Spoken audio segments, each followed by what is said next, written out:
Good afternoon, everyone, and a special welcome to all our attendees who I see are signing in quickly. We have Kirsten, Melanie, we have Stacy. Good afternoon to everyone, and welcome to our taster session this evening. My name is Nataki Kerr. I am the Manager of Brand and Student Recruitment at the University of the West Indies, St. Augustine, and it is my pleasure to take you through the next hour with us. So today we have a taster session, and you may be asking, what is a taster session? It's really a glimpse into a classroom experience. What we are doing is giving you a sneak peek into an actual class that we have here at the University of the West Indies.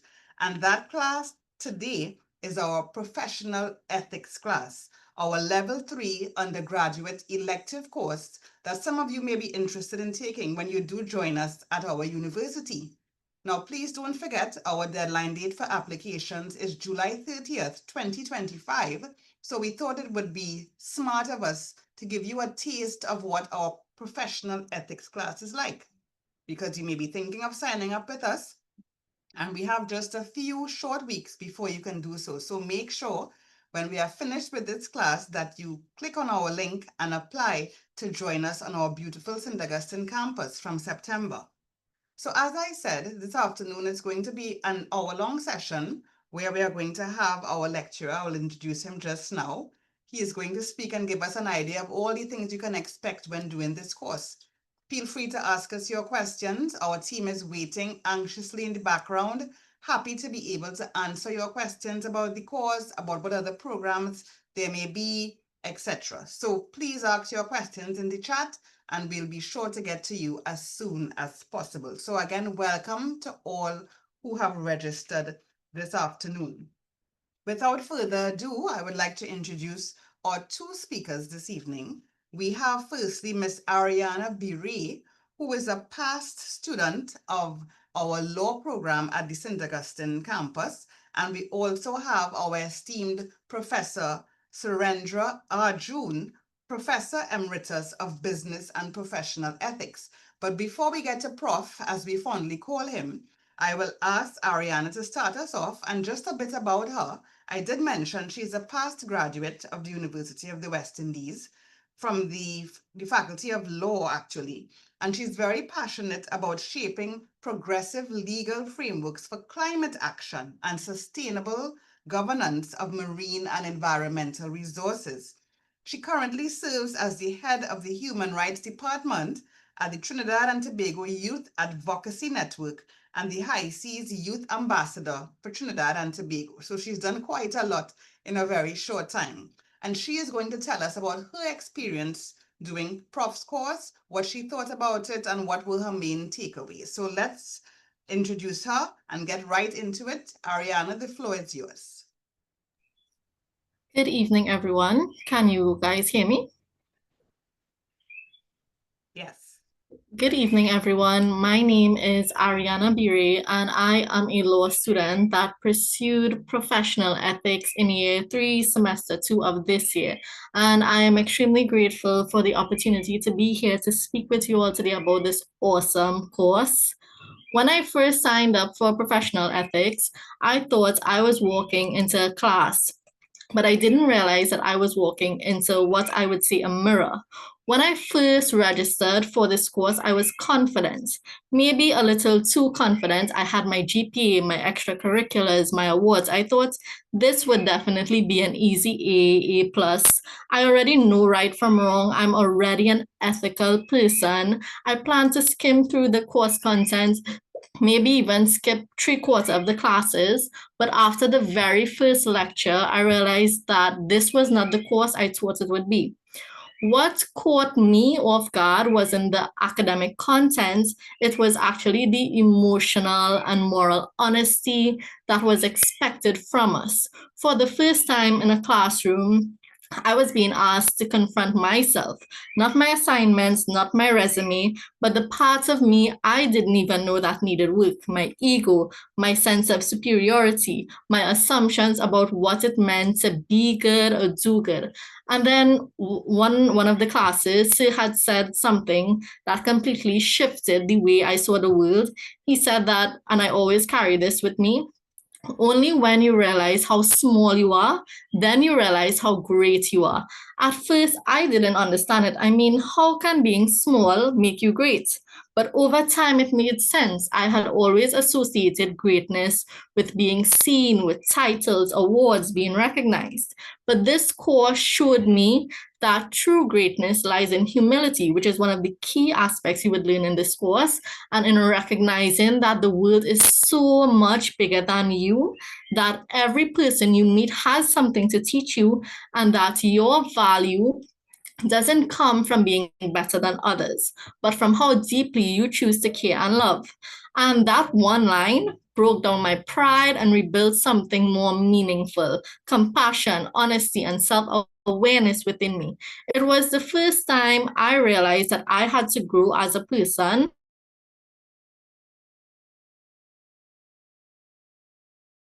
I had to let go of a lot of arrogance, defensiveness, and because we have that need to always be right. And that's what this class did for me. It didn't just teach me ethics, it helped me become someone better. And they follow you into your friendships, into your family, into your future as a leader, a change maker, because we all aim to be change makers in society today. And this class taught me that ethics is not about the right thing to do, it's about becoming the right kind of person. Of course, none of this would have been possible without the man who made this course what it is, Dr. Surendra Arjun. There are teachers who deliver content, and there are teachers who deliver you back to yourself. And Dr. Arjun is the latter. He doesn't just teach, he transforms. His presence is very exciting throughout every class, but what makes him truly unforgettable is that he teaches with his whole heart and love. You can feel it in every class. You walk into the classroom with stress, pride, or pain, and somehow by the end of the session, you walk out lighter, clearer, and more human. And just then, when you thought the class couldn't surprise you more, the music would come on, the movies would be on. And not just the music, one day you might hear Hips Don't Lie by Shakira, another day you might hear something old fashioned or something funny. It was a small gesture, but it meant so much. He reminded us that ethics isn't just what's about right, it's about how we live, how we love, and how we lead. We're all going to go on to lead something one day: a team, a movement, a nation, a family. But what I've learned is that none of that matters if we don't lead ourselves with compassion and integrity first. And yes, we all have achievements, we all have titles, and we all have valuable experiences. They open doors and platforms, but they are not just the goals. They are simply a means, but not the end. Because what truly matters is that who I am in quiet moments, how I treat people, how I listen, how I lead with integrity when no one is watching. And that is what this course has taught me, that titles and recognition are not substitute for character. So this course is not just a class, it was a compass for me that I still carry with me every day. I encourage every one of you to give this course a try. It might just change your life and shape your perspectives, just like how it did mine. Thank you. Thank you so much. Thank you so much. That was really a glowing recommendation. I mean, I do have a bio to read out for Professor Arjun. I'm not even sure if I should after such glowing recommendations. But before I do that, just want to remind our listening and viewing audience, if you all have any questions, please feel free to put them in the chat. Ask us what you need to know, because remember, our deadline date for applications is July 30th, which is in just a few short weeks. So ask us some questions. I'm seeing our team is putting some information in the chat already. So in case you need to click and get further information, let us know what you want to find out, and we'll try our best to answer all your questions. So now I'd like to introduce our main speaker, who's going to give you a snippet of what he chats about in his various classes, Professor Surendra Arjun. Now, Professor Emerita Surendra Arjun is a professor of business and professional ethics in the Department of Management Studies here at the UWI St. Augustine, and a visiting scholar at the University of Oxford. He's ranked among the top 0.5% of scholars worldwide, and he is an award-winning educator and ethics leader. He has held senior academic roles at the UE and currently served in several various organizations. He is internationally recognized as one of the leading authors in business ethics, with over 750 citations of his work. Everyone, please welcome Professor Surendra Arjun, who is going to just let us know a little bit, a snippet about professional ethics. Prof? Okay, hey, thank you so much, everybody. Ariana, I don't know what to say after you said your testimonial, but first of all, I just want to say there's sort of it's, ethics is not generally fully understood in the sense that it's a very serious discipline. And I know everybody speaks about ethics and have some sort of expertise, but just to give a little background, ethics belongs to the field of philosophy. Okay, it's actually the practical branch of philosophy. So really, when you're going to study ethics seriously, you need to first of all do metaphysics, which is things about causes, and then you have to do epistemology, right? Epistemology is just the branch of how do you know something is true, which is serious, right? Because this used to be part of the academy before, right? And you have to do philosophical anthropology, which is really about who the human person is, okay? And then you do logic and hermeneutics and what is it, axiology and values. And in fact, the very last thing you talk about study is ethics. So I know today how we teach ethics is just a code of ethics, and that's fine, but that's necessary, but that's not sufficient. So you have to, in the courses, we sort of repackage all these things like what is truth and who the human person is. So you get a whole philosophy course, really. I should say that after 14 years that the Faculty of Humanities is actually going to have a course in philosophy. All right. This coming semester, 2025, 26, right? And if you want to do all these other courses, like I mentioned, hermeneutics and logic and the good life stuff, well, I think a lot of us don't realize we have a faculty of theology. And there's a lot of great courses. Students at the faculty do courses on campus, but that's something you can look in as well, to see the other branches of philosophy. Okay, the other thing, how we focus, and this is strange, we focus on really not how to live a good life too, but how to be happy. Now, the Greeks, of course, where philosophy was born in a way, right, talked about um, building character, and they talked about human flourishing. And what is human flourishing, right?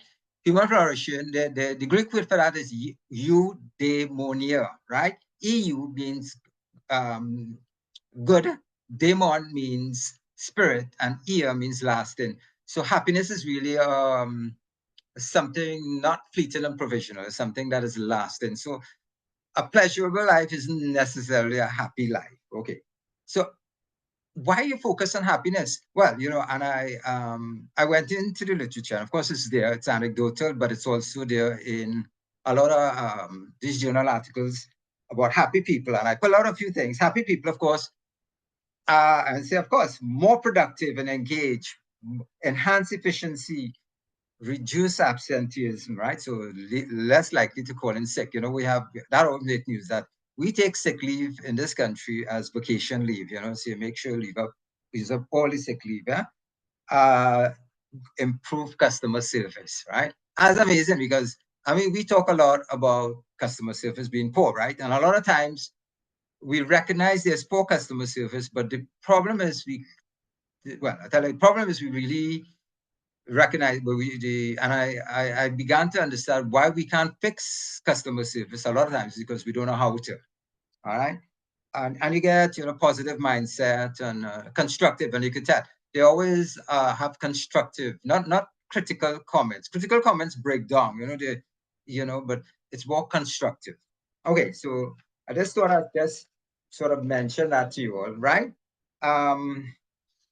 So we talked about competencies in even for UE graduates, what we expect from them. And I have to tell you that we are really good. We are the university, right? Is really good at technical competency.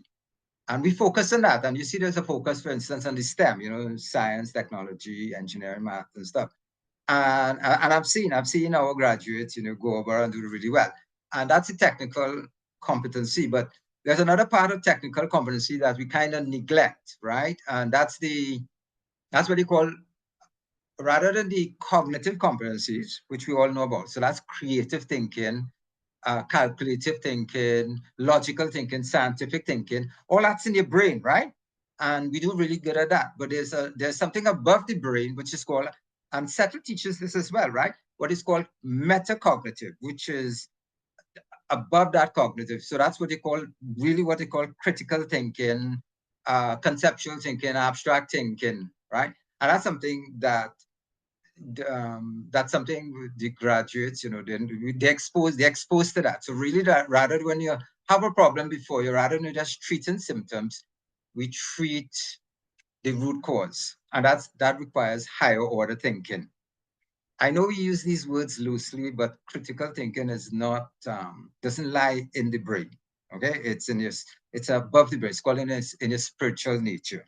Okay, I give one anecdote, right? And this came actually from Daniel Goleman's book on emotional intelligence, right?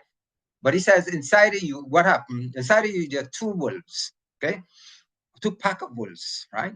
And it's called virtues and vices, right? And they're fighting a battle, right? So you have a battle inside of you going on, but most of us get distracted, right? Because there's the enemy outside, the distractions, the toxic organizational culture, maybe this one gossiping and that one, I mean, a lot of you all in the workplace know about these things, and you end up fighting that battle, right? When really those are, here's the area that those are really gifts, because the real battle is the one inside, right? And because we focus fighting outside, we already lose the battle, so we remain unhappy, unfulfilled. Huh? Now, what I mean that the enemy outside is a gift, because in life, nobody's life is easy. Yeah, you could attest to that, right? So the thing is that you try to have a easy life, a comfort life, and that weakens you, right? That weakens your character. What you really need is a tough life, or to push yourself, because in the struggle is precisely where you develop your character. You see, you can't develop your character, easy way life. You're looking for, easy way to get an A and things like that.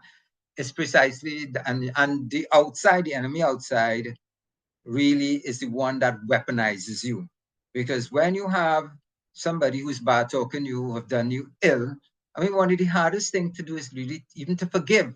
So it gives you an opportunity to practice compassion and forgiveness, all those things. So that's why you need the struggle. It's exactly in the struggle you find the peace, not the worldly peace we look for, because you'll never find worldly peace, because it's just how the defective nature in people, that people are, they seek power, they seek pleasure, they seek honor, they make your life miserable, right?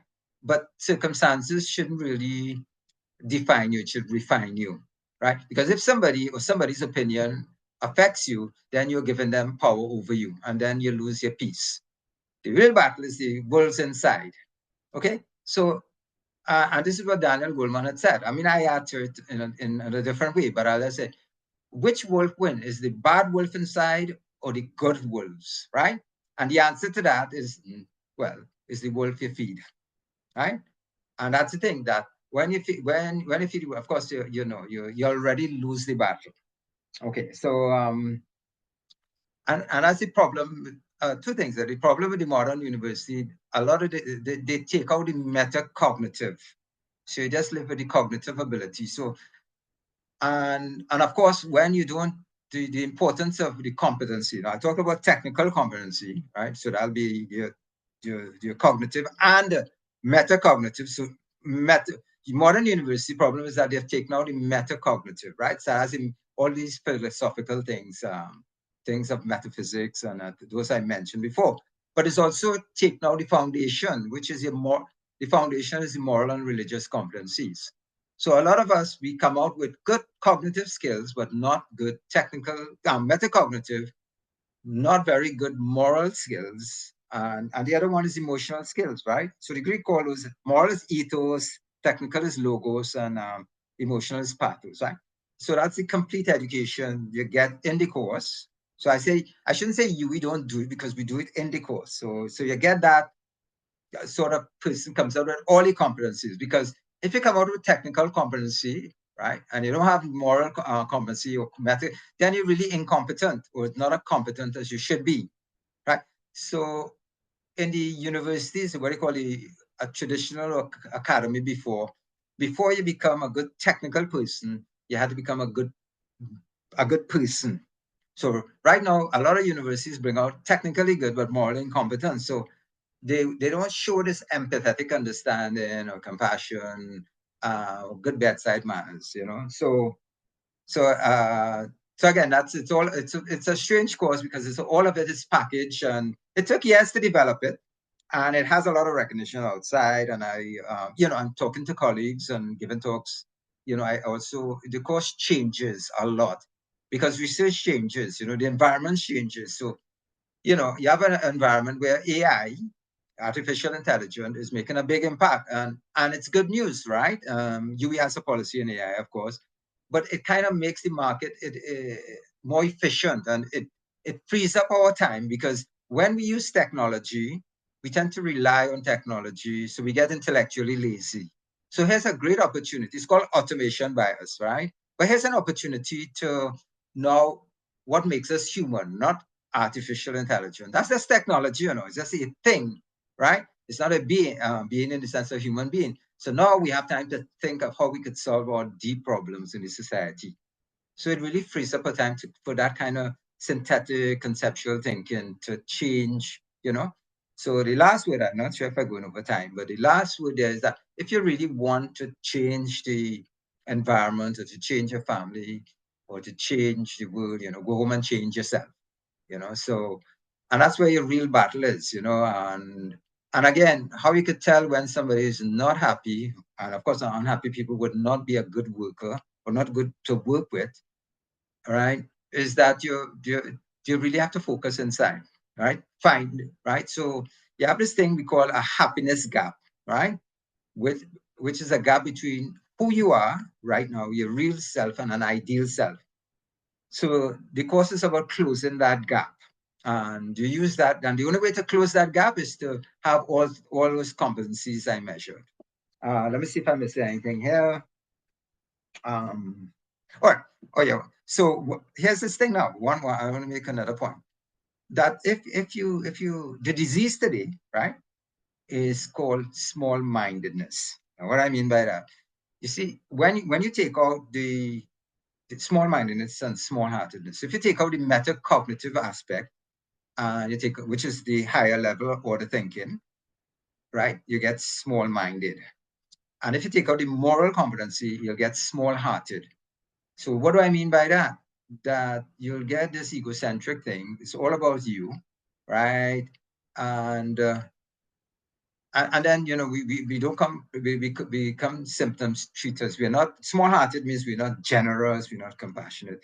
Small-minded is man, we can't think conceptually. Okay, so so in a case like that, everything is fluid, right? Human nature is fluid because you don't have a top and you don't have a bottom. You could be anything you want, and that's the thing. So everything becomes, truth itself becomes relative, or I can create my own reality. And that's what, well, any course we don't talk about small-minded people or small-hearted people. We talk about great thinkers, right? So Plato would say that most of us live in a delusional state. In fact, this has informed a lot of modern psychology. Yeah. So what do you mean by that? We live in a cave and we see shadows in the cave, right? And the opening of reality is out there at the back, and we just see shadows and we take that as truth. So that's what I mean by that. Everything is like truth becomes what we make it to be, and it may not have anything to do with reality, which lies outside our mind.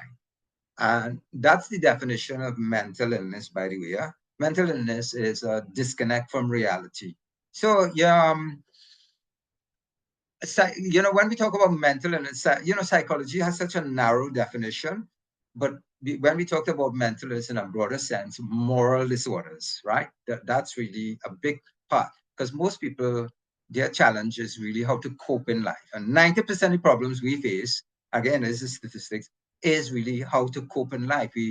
We're searching for happiness, but we are looking for it in the wrong places, right? And so just look at the state of the world. Okay, so I'm going to stop there because I really learn a lot from the questions. I always look forward to questions. Yeah, actually, thanks for that introduction there, Prof. And Ria was actually making a comment in the chat, and she was saying that I wish this course was offered when I was an undergraduate. I had to learn this through reading and watching videos on my own. It would have really been quite beneficial to have done this course in her teens and in her early 20s, So she was saying she wished she was able to do it earlier.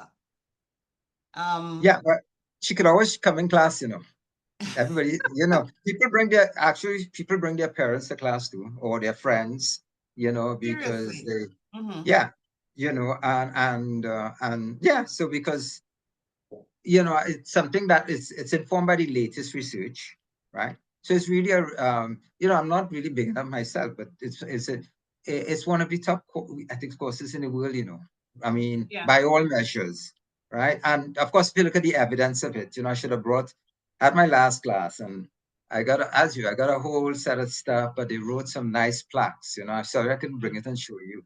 And I was really, really, really moving to at least and it's so priceless. I was telling them, and I see the faces and how they've changed, and they're the ones who are going to change Trinidad or change this campus. So Yeah. I mean, that's the future. Yeah. So and it's so priceless. And yeah. So Yeah. thanks a lot for the comment. And strange you would say that, Prof, because another one of the persons who is here with us this afternoon, Janelle, is saying that the course was really beneficial to her, especially the way you teach it. So I think you have some fans here in the chat. But one of the things you said struck me. You mentioned multidisciplinary in the sense that anyone can do the course, not necessarily someone from social sciences. Can you just speak to that a little bit? How different career paths and different persons and different careers can benefit from doing the course? Yeah, well, it teaches you really. I say teach. First of all, one of the things I do, I also research on how to teach and learn. You can't separate it. Okay, Mm-hmm. and as I said, the older universities, more traditional, would have focus on what it is to be a good person, or how to build a good society, how to become a good person. And you'll spend actually 4 years. That's called the courses, right? They spend a lot of time developing it, because with that kind of foundation, you're just putting top and mud. You would not build a good society. So that's what it is. It's to be a good professional, you have to be a good person. So that's why it's for everyone, and that's why there's no prerequisites for this course, and it's open to everyone. In fact, and we had first time we had an engineering student doing the course, because engineering sort of packed up in their thing. But we have from all over the campus, right? From human biology, environmental science, computers, IT, humanities.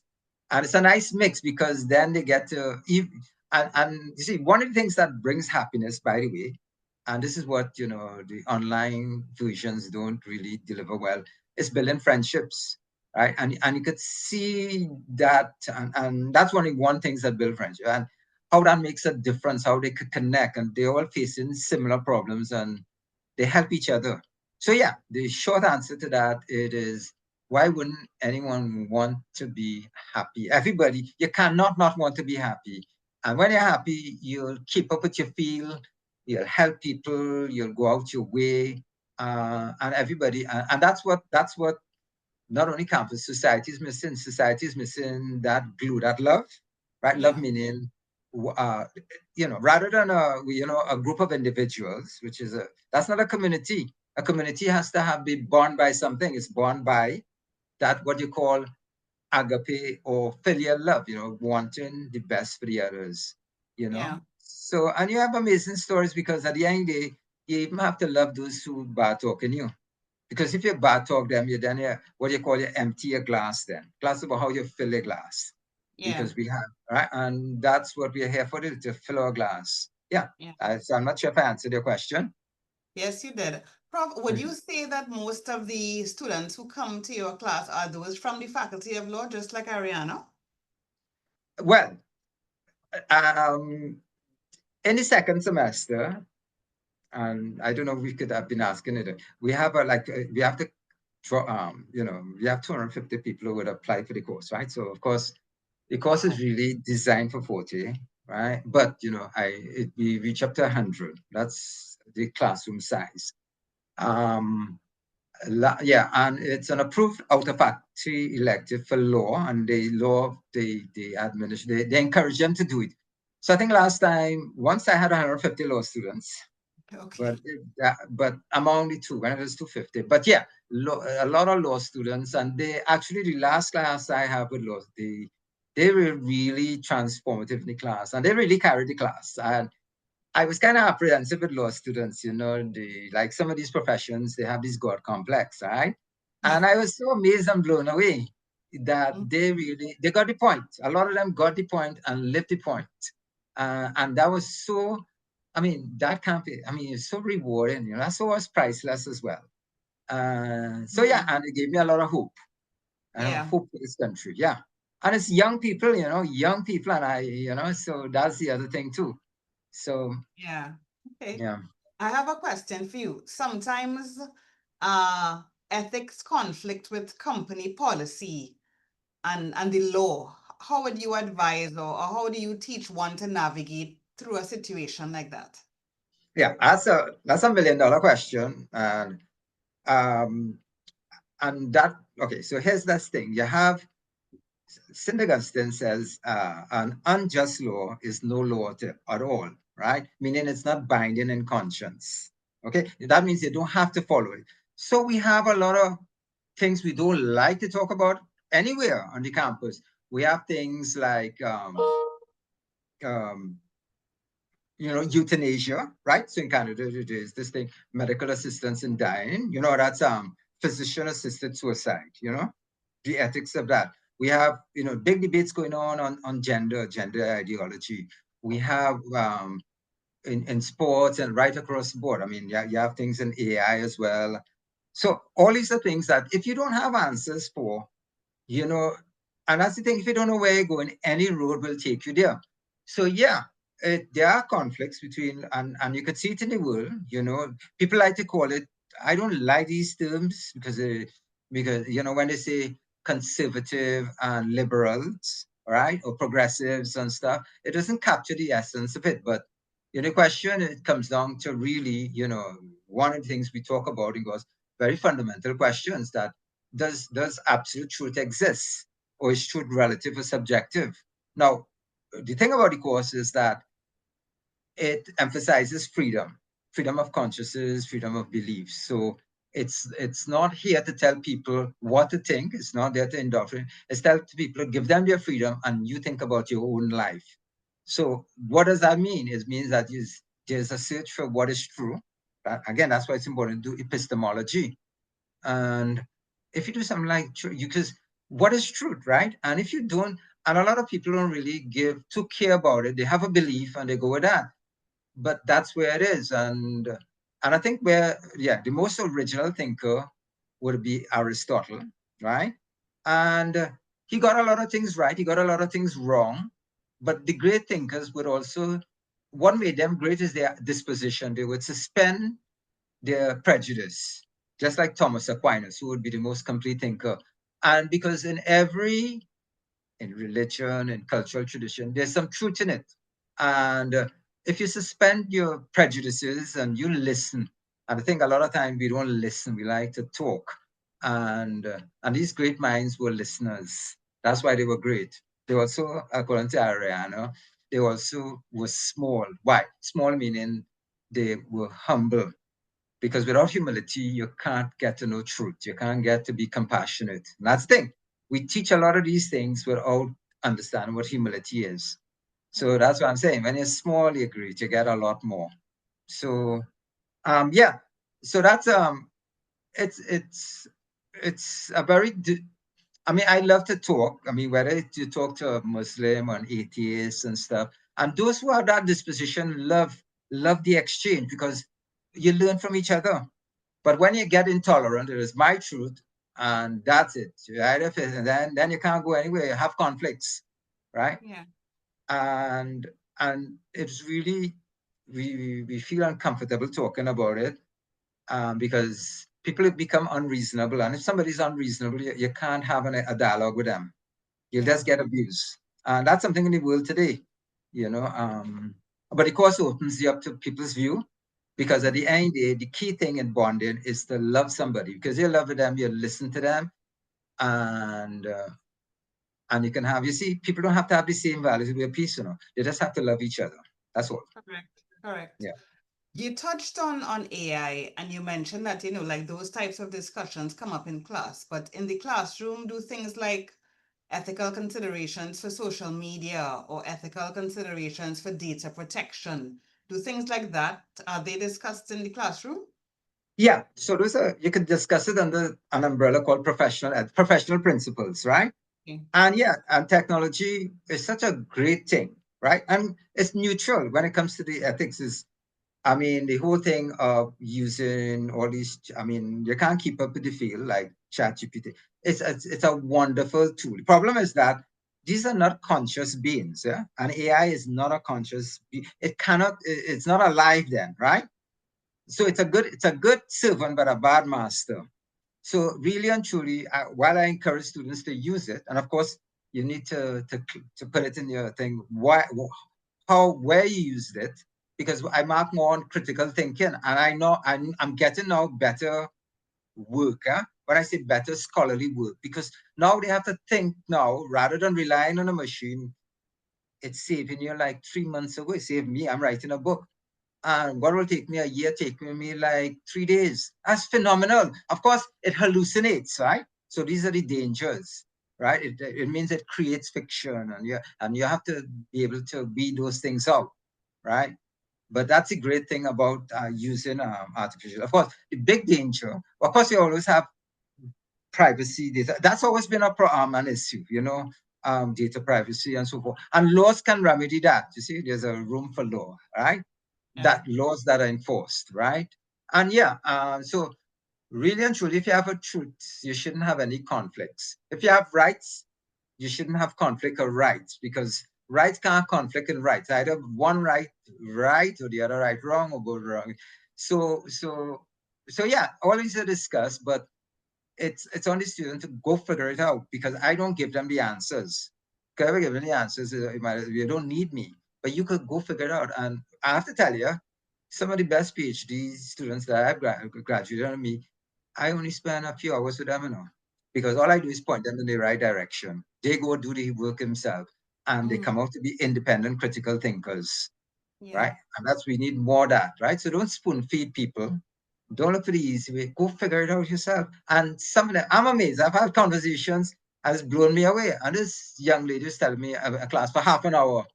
And I'm saying, this girl is only 20 years and she's talking like a 50-year-old girl.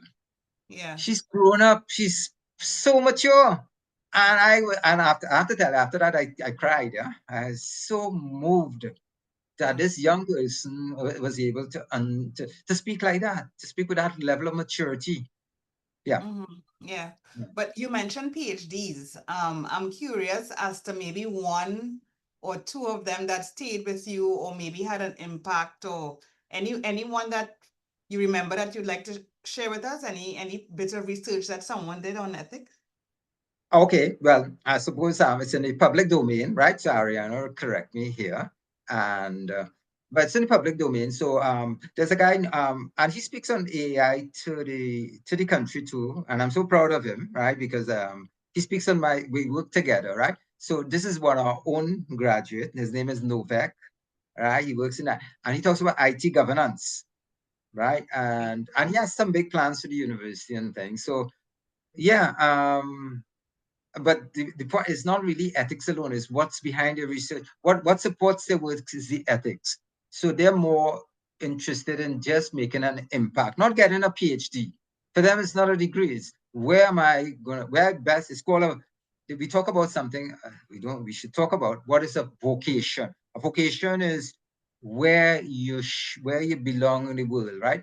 People, a happiness gap is a gap between like ambition and vocation. Vocation is where it's supposed to be in the world. Ambition is, well, working really hard. And people have ambition without vocation, which means they go into careers that make money, but they don't really have the competency to be for that. You know, that everybody could be a fireman or things. So that's ambition without vocation. I call vocation without ambition, you're lazy. So I could talk about Ariana. She has a vocation to law, right? And not only because of her passion, right? But she's she has ambition, because I'm amazed that this young lady is accomplishing so much at that young age, and she made that choice. But now she's fitting that gap, vocation, ambition, and she has both she's getting that metacognitive skill and that sort of moral foundation. So you asked me to say somebody with PhD who had that. Well, we have somebody here in the audience who just spoke to you about Yeah. it. Yeah. Okay. Okay. Well, that's good. If you had to, I mean, in your teaching, you would have ways of relaying information, but if you had to tell a class or give them some tips in terms of critical thinking, like what are the top things you tell them to develop their critical thinking skills? Okay, that's a really good question, right? That's a really good question, because remember, it's not just reaching your your metacognitive part, and your cognitive and your emotional and your more. It's reaching the whole being, your mind, your heart, and your so so they all go together. You can't separate. You can analyze it, but you really when you act with your whole being, right? You move with your hand, your sentiments. So okay, so I'll give an example. Like a lot of people now, this is really hard, right? So I'll mention 5 things, for instance, Mhm. and it's deliberate. And they said, "Sir, I don't understand you. You're going all over the place, right? Why don't you stick to one point, right?" And here's this thing. Then another student gets it. You all don't understand what happens. You're saying, because you're not conceptualizing all the points. You can't bring it together. That's conceptual thinking. That's abstract thinking, right? So that's one way you could tell, and that's difficult for most people because their metacognitive skills are really muscles haven't been used. So when I'll say, well, simple things like what's the difference between unimaginable and inconceivable, they think it's the same thing. And then they go to the root meaning of the words and they figure out, well, there's a difference, right? But it takes them a while. But the reason I say that's the course really emphasizes the critical thinking part, because that's the part that makes us that makes us different from an animal, right? So we're not higher order, and we are spiritual beings, but those are the kind of things that helps us to build safety into things. And um so, and you could say the entire course is on that. Now I'll use um scripts like video clips and stuff, right? Yeah. And to see beyond so that's really where the interpretation of things come in critical thinking, not literal only, but moral and analogical and thing. And I think the best way to think about it is to get them out of this horizontal thinking. Like if you have a traffic jam in Port of Spain or somewhere flooded, you can't solve the problem at the same level. You need to go above the problem to solve it, to have the bird's eye view. So the bird's eye view will connect. Well, there's a car stall here, there's a truck broke down here, there's this thing here. So when you have that bird's eye view, then you get the solution. That's critical thinking. So, and that's what we emphasize in the course. Yeah. Okay. And it's kind of hard. People come out with headaches sometimes, or say, oh, they're low. And that's good. It's good because that means they're thinking. They're Yeah. thinking about thinking. Yeah. Okay. That's very interesting. Um, what do you think is the most popular topic that you're asked about in class from your Wow. years of experience? All right. Maybe Ariana could help here because that'll be my personal one. Topic. Well, the topic is when we talk about the wolves, right? The virtues, because it's not been taught a lot of other virtues, because the stories I gave about humility, I Mm-hmm. think humility is probably one of my favorite ones because without humility, you can't even have faith. You can't love. You can't have empathy. You can't have compassion. And that's the thing. We have a society. It's a checkbox. You have caregivers, and all of us are caregivers in a way, right? But it's kind of ticking the box because if you don't have that humility, then all of that is just superficial, you know. So when and I think Ariana could tell when I give stories. These are real stories or real people life, and it really hits them in their heart. So all I try to reach them by their head, I try to move their heart, their whole being too. I think such a great question. Eh? First time I've been asked that.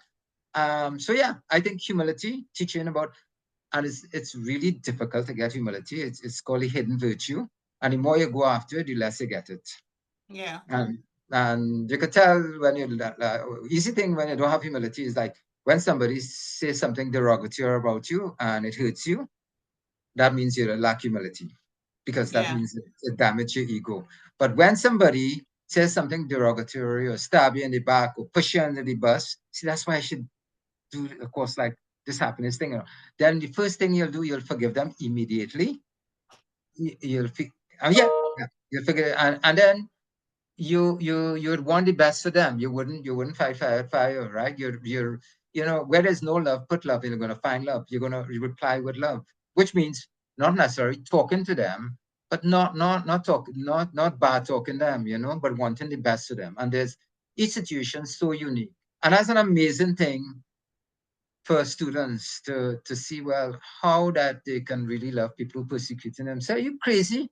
And then when they see it, it's possible. Yeah. Yeah. So, yeah. And we don't do that. We actually end up revenge by talking. Who that Yeah. person think you are? You don't know I'm a professor. What's wrong with that guy? All of that is about the ego, right? So when you put aside all of that and become who you're meant to be, then of course you not only change yourself, you change that person. So if you Mm-hmm. really want to help the other person, love them. Yeah. That, I'm going that to do takes as me. you suggested, Prof, and ask Ariana, what was your favorite part of the course? Because I'm quite sure you have several, but tell us just one of your favorite aspects of the course. Okay, thank you. So definitely, I would say learning about that humility, but in particular, it was hearing about the real life stories that he mentioned. It was really life changing for me. There was one story he gave with a guru, a homeless community, and a rich person, and not to take up too much time telling about the story, the end of the story, the lesson was that in order for that person, that rich person, to find humility, he had to realize that there was no one below him. So that really made me reflect on a lot of the work I do. I do a lot of volunteerism, a lot of charitable work, but I Mm-hmm. used to do it thinking that these are people that need my help because they do not have the same opportunities afforded to them. They are sort of below me, and so really shifted my perspective from a savior to them to like viewing everyone as equals. And another story, another major lesson that was really hard for me to accept, but really beautiful, was that he said, think of the best thing you can do for the worst person and do it for them. That was something that really shook me because I was like, how can I do that when that person has hurt me? But that is something beautiful to really embrace. And I have not achieved 100% humility yet. I am still working on myself.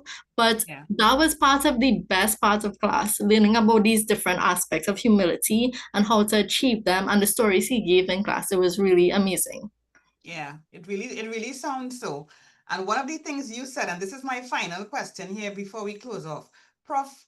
Ariana mentioned your use of music. She found it fun, she found it thoughtful. It seemed as though it was a cool part of the class. But can you tell us why? Why you chose to use music as part of the class, and what do you think it did? Well, there's a field called music therapy, yeah. But no, but the Greeks use it, right?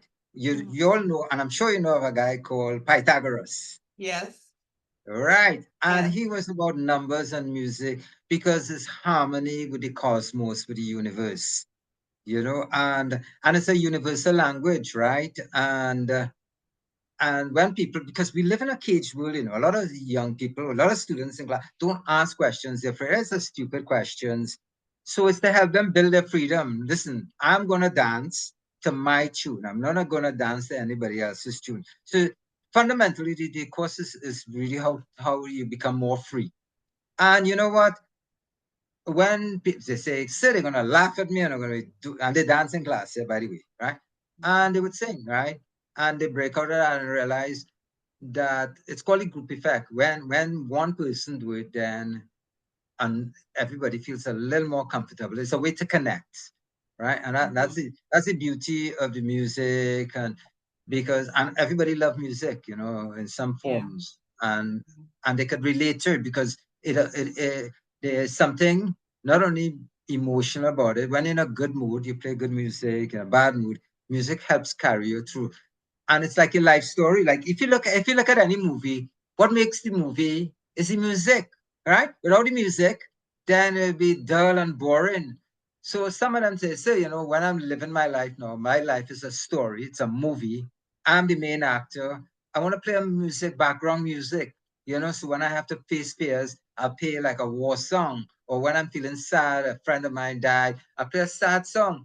And that's how you grow in your humanity. You don't suppress it, you release it. What is repressed is expressed. It changes your personality. So you have to become who you are meant to be. And I think that's the biggest regret for people, not Yeah. becoming the person they were meant to be. Yeah. Yeah.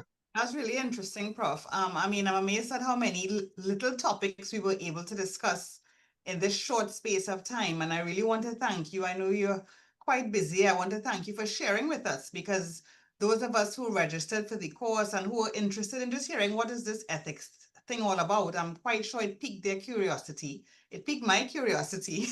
And I'm really appreciative of all the little snippets you gave us. We're also appreciative of Ariana and her experience. I mean, she was over the moon about all the things that she has learned and how it has impacted her life.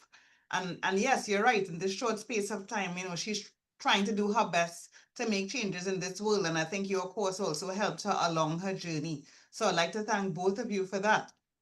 I would also like to thank all of you who registered for this online session. And just a reminder, this is just one course in the world of the University of the West Indies in Augustine, and it's a very interesting course that could actually change your life. There are some of you who may have come into the session a bit late. Don't fear. We are going to upload the video of this session onto YouTube in the next few days. And we'll also send you a note letting you know that the clip is on YouTube so you could chime in. Our team has been in the background there. We've given some information so that if you need to call us, if you need to email us, if you need to find out more about what we offer at management studies, etc., we have some information here for you in the chat. So make sure and take note of it. And thank you, Melanie. It has been quite interesting for me too. You would think that by now I would know all this stuff, but it's always quite interesting. And he has really given us, Prof has given us some things to consider in this short period of time. So I'd like to thank everyone for joining us. Remember, those of you who want to apply to the University of the West Indies, our deadline date for applications is July 30th. We would welcome you. We would love to have you here in our beautiful St. Augustine campus. So thank you for joining us and we look forward to seeing you soon. Thank you, everyone.